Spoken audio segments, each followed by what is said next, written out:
The tallest building on the planet cost $1.5 billion. The tower, 2,716 feet high, was raised in 6 years. Money can do almost anything. But there is real estate against which any bank account is powerless. The 15 castles on this list cannot be bought, not by bargaining, not by auction, and not by patience. One has been owned by a single family for 850 years, and all 33 generations have answered buyers with the same word. Another was last sold in the 15th century, paid for with bags of gold, and since then it has not been a commodity for a single day. And a third has an official price of less than a cup of coffee, but they will not accept even that. The last castle on the list is the most offensive to big money. One corporation has earned tens of billions of dollars from its silhouette. She could never afford the castle itself. Never. Welcome to the channel for the richest of the rich. Luxury life. Neuschwanstein. The exterior of this castle was not drawn by an architect. It was drawn by Christian Jung, a scenic painter from the court theater. He created not blueprints, but paintings. Towers slightly taller than necessary, roofs steeper than reasonable, a silhouette like the backdrop of an opera stage. Then engineers translated these paintings into stone. Therefore, Neuschwanstein looks painted from any angle. It was indeed painted. The client was Ludwig II of Bavaria, a king who preferred Richard Wagner's operas to government meetings and fairy tales to politics. He began construction in the year 1869. By 1886, it had eaten up more than 6 million gold marks, almost twice the estimate. The king's personal debts by that time approached 14 million. Ludwig was simultaneously building 2 other castles and borrowing from anyone who agreed to lend. No one intended to defend Neuschwanstein, nor to rule the country from it. It is a residential decoration for a Middle Ages that never existed. Ludwig never saw his castle completed. In the year 1886, a commission declared the king incompetent and took him away from Neuschwanstein. The next day, he was found in the shallow waters of Lake Starnberg. What happened on that shore remains unsolved to this day. Next came the fastest decision in the history of Bavarian bureaucracy. The castle was open to paying visitors within mere weeks of its owner's death. Today, about 1.5 million people come here a year. The state that took the castle from the king for extravagance has been making money on this extravagance for 140 years. In the 1950s, Walt Disney was among the visitors. The Sleeping Beauty Castle in his park is a copy of Neuschwanstein, a copy of a fantasy, taken from a fantasy. However, Disney copied one castle from this list even more accurately. We will get to it. Malbork, Poland. 52 acres. That is how much land the Malbork fortress occupies, about 30 football fields. The largest castle on the planet by area was built neither by kings nor by emperors, but by monks. The Teutonic Order moved its capital here in the year 1309, and for the next century and a half, Malbork was the headquarters of the state of knight monks. The castle is entirely brick, millions of bricks fired by hand. The large refectory had heating. Hot air flowed through channels under the floor, and in winter the knights ate in warmth. For the 14th century, it was almost a marvel of engineering. No one took this fortress by storm.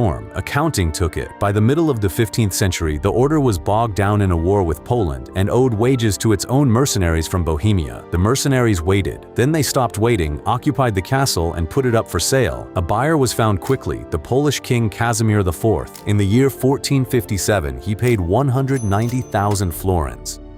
If you recalculate this amount by the weight of the coins themselves, it comes out to almost 1,543 pounds of pure gold for a fortress that armies could not take away. Thus, the largest castle in the world acquired an exact price, and it was set by soldiers who were forgotten to be paid. In the year 1945, Malbork burned out and was destroyed. The restoration stretched on for decades, but as to where the Bohemian mercenaries put their florins, the chronicles are silent. Armies could not take the next fortress either. The sea helped it.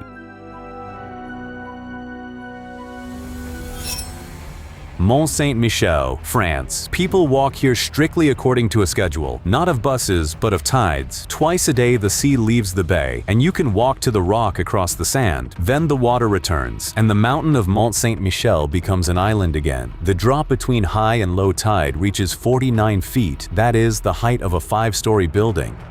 The water advances over the flat sand so fast that a local saying compares it to a galloping horse. A horse, supposedly, is faster. but the bay surrounds a distracted pedestrian before he realizes it is time to run. And there are areas in the sand that suck you in. Real ones. Formerly, it is not a castle, but a fortified abbey. The monastery was founded in the year 708. According to legend, the archangel Michael appeared 3 times to Bishop Aubert and demanded that a church be built on the rock. In neighboring Avranches, they still show Aubert's skull. There is a perfect hole in the bone. The church version, the mark of the finger of the archangel, who grew tired of repeating the request.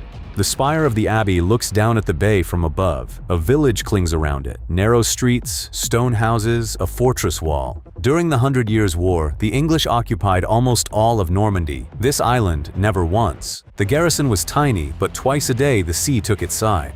The mistake was made not by enemies, but by engineers. In the year 1879, a dam with a road was built to the island. Convenient, only the embankment blocked the currents and the bay began to silt up. The island slowly stopped being an island. The correction cost 164 million euros. In the year 2015, the dam was replaced with a bridge on fin supports, under which the water moves freely again. 164 million is the price of admitting one engineering mistake. The mountain itself cost France nothing. It, if you believe the legend, was gifted by the Archangel. 3 million people a year watch as the sea rewrites the map twice a day.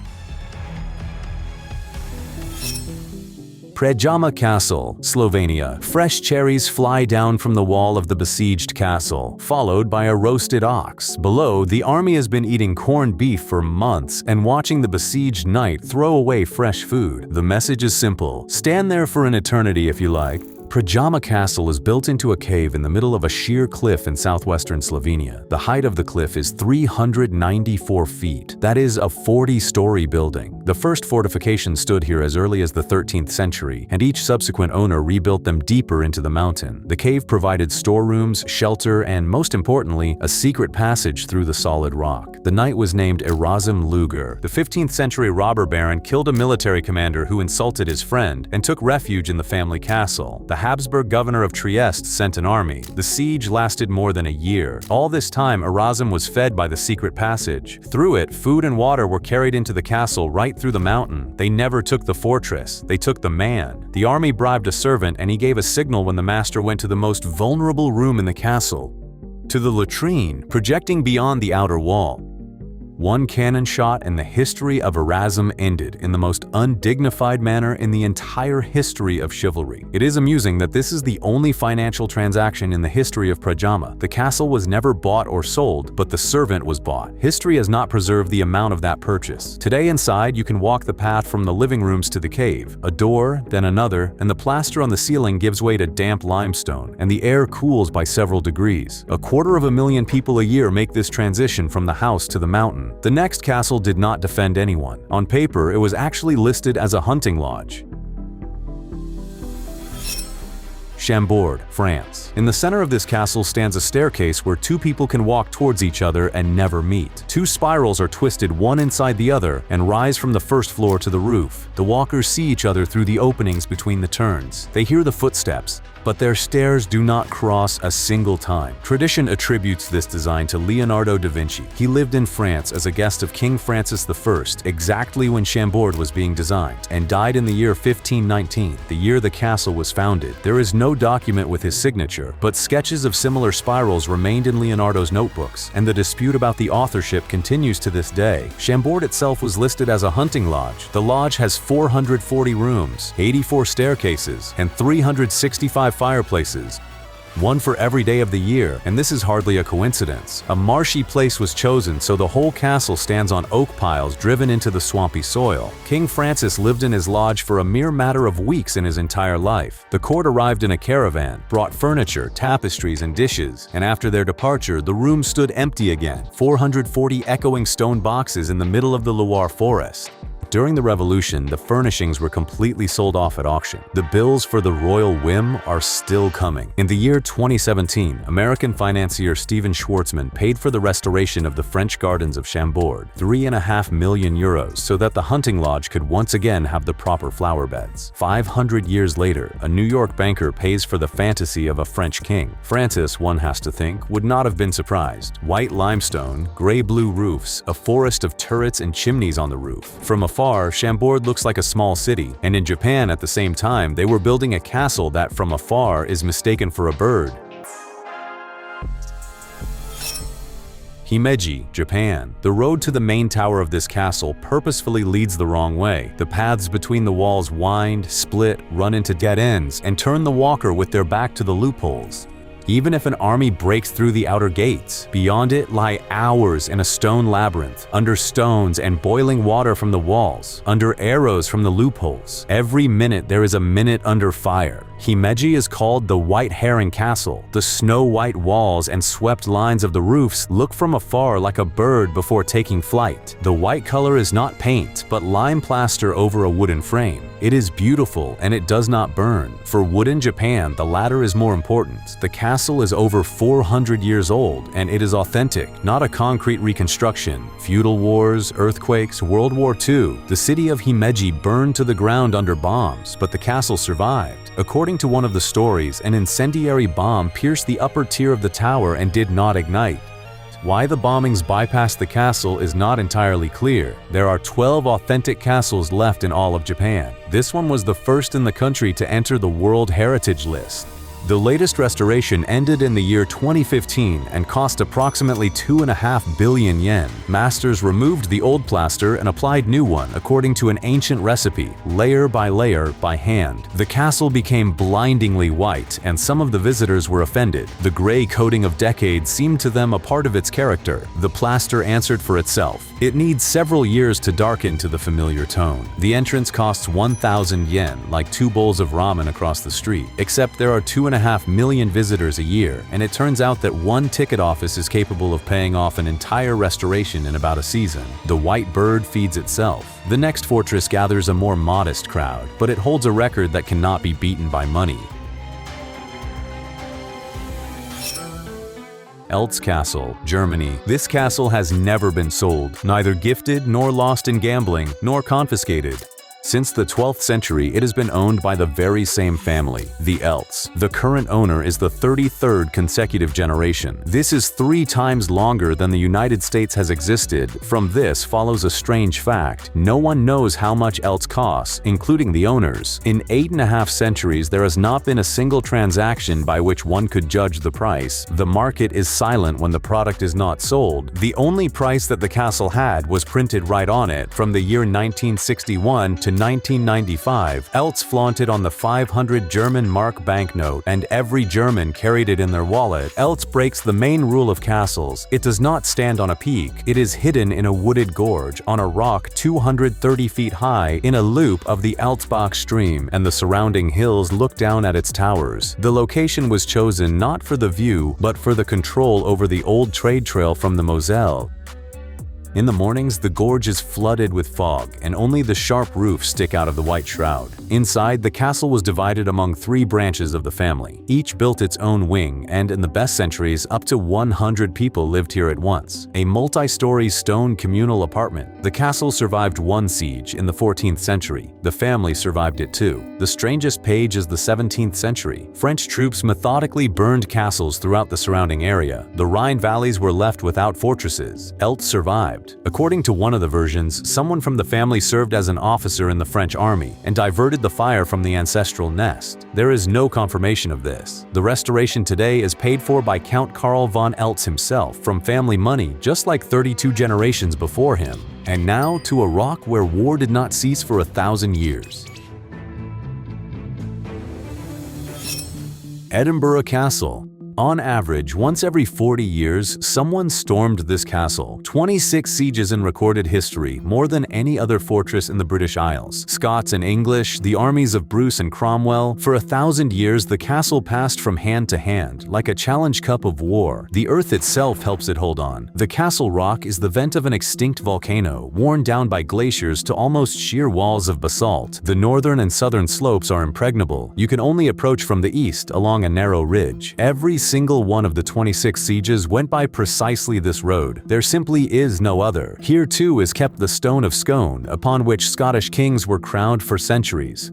The English king, Edward I, took it away to London as a trophy, and on Christmas night of the year 1950, 4 Scottish students penetrated Westminster Abbey and carried out the stone weighing 330 pounds. How they drove it through all the checkpoints back to Scotland is the foggiest part of the story. Officially, the stone was returned only in the year 1996, 7 centuries after Edward's theft. Every day, except Sundays, at 1 o'clock in the afternoon, a cannon fires from the wall. The tradition lives since the year 1861. Previously, the shot synchronized the clocks for the ships in the bay. Now, it synchronizes the nerves for the tourists. The war here ended long ago, but it collects money regularly. 2 million sold tickets a year make Edinburgh Castle the most profitable paid attraction in Scotland. The box office collects tens of millions of pounds annually. The fortress, which was stormed 26 times, now charges an admission fee itself, and the queue stands voluntarily. The next castle never fought even once. Perhaps it was never built for war at all. Castel del Monte, Italy. Everything in this castle is octagonal. The outer walls are an octagon, 8 towers at the corners, and each is an octagon itself. The inner courtyard too. On each of the 2 floors there are 8 identical halls. The geometry is so obsessive that it looks like a cipher to which the key has been lost. Castel del Monte was built in the 1240s by order of Emperor Frederick II on an empty hill in Apulia in southern Italy, and right from the start something is wrong with it. The fortress has no moat, no drawbridge. Researchers still cannot find quarters for a garrison, stables, or a normal kitchen. A fortress not ready for war. A palace where no one lived for long. Why the emperor built it is unknown. Versions cite a hunting residence, an observatory, a stone monument to the mathematics beloved by the emperor. Not a single one is proven. Then the castle fell. After Frederick's death, his grandsons were locked up here. They spent about 30 years in the octagonal halls. Then, centuries of desolation. The marble and mosaics were stripped from the walls, shepherds and robbers spent the night inside. In the year 1876, the Italian state bought the ruin for 25,000 lira. For the treasury, it was the price of a clerical error. Then they spent 100 years putting this error in order. And then happened the strangest revaluation in the history of real estate. Frederick's octagon was minted on the Italian 1-cent coin. So formally, this is the cheapest castle in the world. Its official price is stamped right on it, and it is 1 cent. The emperor's riddle lies in the pockets of millions of people, and almost no one has ever examined it. Alhambra, Spain. Night, the year 1812, Granada. Napoleon's army is leaving the city and mining the fortress on the hill behind them. The first explosions thunder, several towers fly into the air, and then a Spanish soldier named Jose Garcia sneaks up to the charges and cuts the burning fuses. 1 person, a few minutes. Whether the Alhambra would remain in the world depended on them. History has preserved almost nothing about Garcia himself, except for his name. The Alhambra was built by the emirs of the Nasrid dynasty, the last Muslim state of the Pyrenees. At their peak, the Moors held 4/5 of the peninsula. By the era of the Nasrids, only the south, squeezed in the mountains, remained of this. The dynasty understood that its time was ending, and they built not a fortress, but a monument to themselves. The walls are covered with alabaster carving. The light comes through open-work stone gratings and changes the pattern throughout the day. In the Court of the Lions, marble lions hold the bowl of the fountain. The ceiling of the Hall of Ambassadors is assembled from 8,000 cedar details. Water flows through channels in the floor, and its sound is heard in every courtyard. In Islamic architecture, this is the sound of paradise. In the year 1492, the last Emir Boabdil gave the keys to Ferdinand and Isabella and went into exile. According to legend, on the mountain pass, he turned back to the Alhambra and cried, and his mother reproached him. "You could not hold it as a man, now you mourn it as a woman."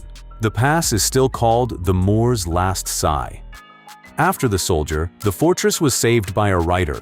The American Washington Irving settled in the half-abandoned Alhambra, and in the year 1832 published a book about it. Europe and America fell ill with Moorish Spain. Restorations began. Today, the monument, which Napoleon ordered to be blown up and authorities for centuries did not consider necessary to fix, collects tens of millions of euros a year. 2.5 million tickets, and this is the ceiling. The Alhambra physically does not allow more. Tickets are snapped up weeks in advance. The most undervalued asset in the history of Spain turned out to be its most profitable monument. The next fortress also surrendered without a storm. A single sheet of paper opened its gates. Krak des Chevaliers. Lawrence of Arabia traveled to and described dozens of Crusader fortresses. He called this exact one the best in the world, Krak de Chevaliers in western Syria. Military historians generally agree with him. The fortress stands on a hill above the pass near the city of Homs, the corridor between the coastal mountains and inland Syria. Whoever holds the pass holds the road. From the year 1142, it was held by the Hospitallers, a monastic military order. The garrison reached up to 2,000 people. The defense is built in rings, 2 belts of walls, the inner higher than the outer, between them a moat and a narrow strip shot through and through, a patch of sky above the head, stone on all sides. An attacker would have to break through one wall, cross the zone of continuous fire, and run into a second, even higher one. No one could. For 129 years, the fortress repelled siege after siege, and armies many times larger than the garrison left with nothing.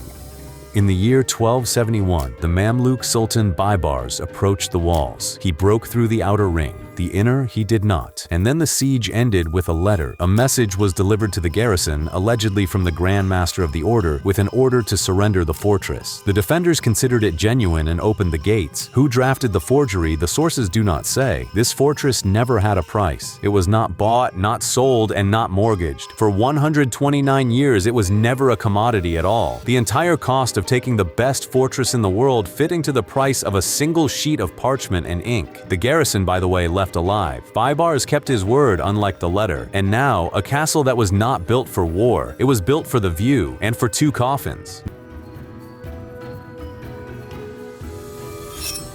Hohenzollern, Germany. On a clear day, this castle stands on a mountain. On a cloudy one, it floats. Clouds lie in the valleys of the Swabian Alps below the peak, and only the towers and battlements remain above the white shroud. Photographers wait for weeks for such weather. Exactly these frames made Hohenzollern one of the most photographed castles in Europe, a fortress in the sky, without earth beneath it. This is the ancestral nest of the Hohenzollerns, the dynasty that gave Prussia kings and a united Germany Kaisers from the year 1871 until the abdication of Wilhelm II in the year 1918. The current castle on the mountain is the 3rd in a row. The first was built in the 11th century and destroyed during a siege in the year 1423. The second quietly crumbled on its own.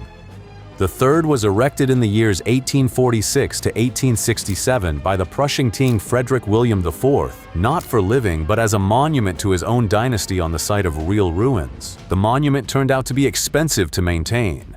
In the year 1978, an earthquake went through the walls and cracks, and the repairs dragged on for years. The family paid. Hohenzollern is still private. It has no state money, and every entrance ticket here is a contribution to the repair of the former empire. The strangest chapter is about the 2 coffins. After World War II, the remains of Frederick the Great and his father were taken west, further away from the advancing Soviet army, and for decades they stood in the castle chapel. At the same time, Frederick himself, even during his lifetime, ordered to be buried without pomp on the terrace of the Sanssouci Palace next to his beloved dogs. His will was ignored for 200 years. It was fulfilled only in the year 1991. The coffin returned to Potsdam 205 years after the king's death. Why the testament of a great monarch meant nothing for 2 centuries, the dynasty does not undertake to explain.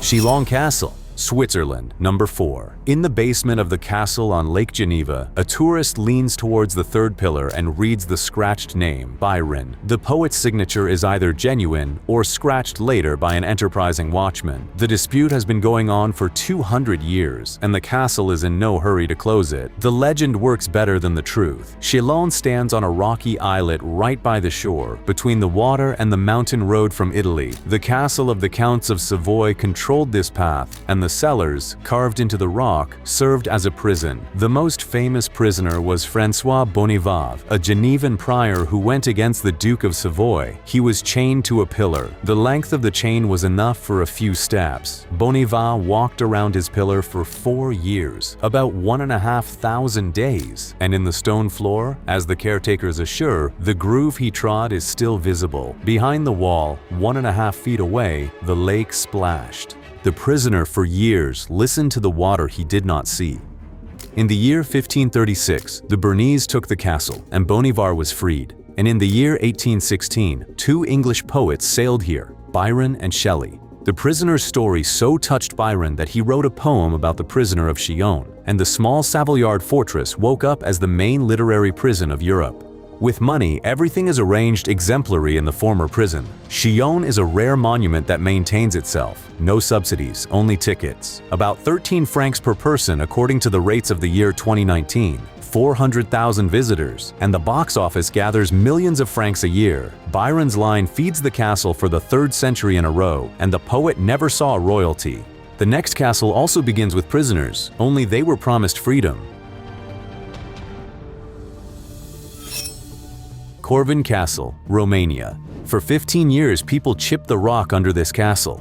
Not builders, but captives. According to legend, the owner promised freedom to 3 captive Turks if they reached water. The fortress needed its own well in case of a siege, and they struck the stone year after year. A pickaxe, a chisel, and a rope on which a basket with fragments was raised. 98 feet deep, an average of 6.5 feet per year. Corvin Castle in the Transylvanian city of Hunedoara is one of the most Gothic fortresses in Europe. Sharp spires, pointed windows, and a bridge over the gorge on tall stone piers. It was rebuilt in the middle of the 15th century by John Hunyadi, the voivode and regent of Hungary, the terror of the Ottoman armies, hence the captive Turks. According to one of the legends, Vlad Tepes, the very one from whom literature would later make Dracula, was kept in these very walls for several years. Historians treat the legend coolly, tourists with delight. Water did eventually appear in the well, freedom did not. By that time, Hunyadi had died, and his widow, according to legend, refused to fulfill someone else's promise. A carved inscription remained on the wall of the well. The folk version translates it bitterly: "You have water now, but you have no soul." What happened to the captives themselves, not a single version finishes telling. With prices, this castle has a special relationship. The only hard currency in its history was someone else's labor. 98 feet of stone for a promise that was not kept. The current restoration is mostly paid for by the European Union, and the amounts are so scattered across programs that, it seems, no one has ever brought them together completely.